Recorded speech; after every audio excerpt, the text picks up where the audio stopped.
Hi everyone, my name is Miss Kay and I'm going to be reading you Chapter 6 of Zoey and Sassafras, Dragons and Marshmallows.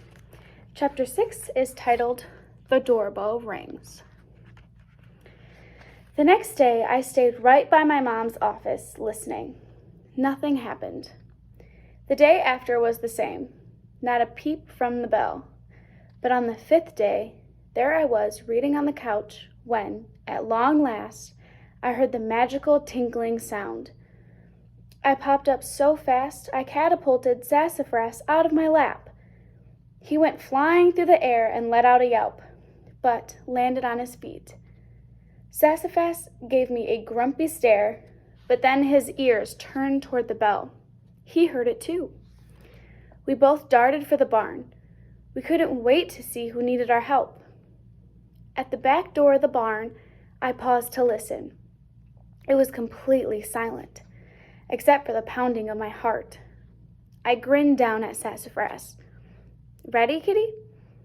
He meowed and pawed at the door. I took that as a yes.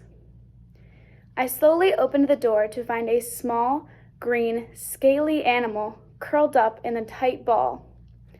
I heard a rustling in the bushes and glanced up in time to see a shimmery blue tail disappear into the forest.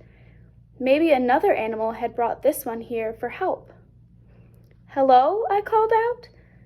But nothing answered, and the mysterious blue animal didn't come back. I gently reached down to touch the smooth green back of the little creature curled up at my feet. As I did, a tiny head peeped up. "Oh," I whispered. "You're so cute." Two sad eyes stared up at me. "Don't worry, little guy. We'll make you feel better." I scooped him up into my arms. Sassafras anxiously wove between my legs as I carried the animal into the barn. I set him down on a wood table. "You're kind of heavy for such a little thing." I slowly gave him one more pet. He slowly stretched, and two little wings and a long tail popped out. He was a dragon, and he was so tiny he just had to be a baby. A baby dragon in my barn. "Hey, little guy, what's wrong? I don't see any scrapes or cuts, but you wouldn't be at the barn if you didn't need help." He seemed pretty weak. After looking around, he dropped his head down to the table and just lay there. Sassafras hopped onto the table and gave the dragon a good sniffing. The baby dragon's head popped up, and he let out a little cough.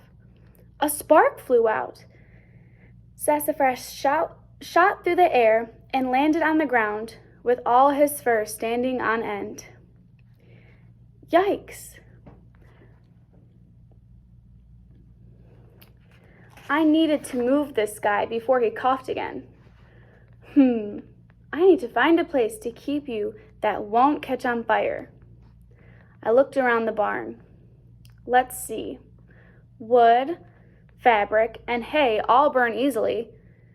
Bingo! Let's put you in this pen with a dirt floor. If you cough again, the dirt won't catch fire. Phew!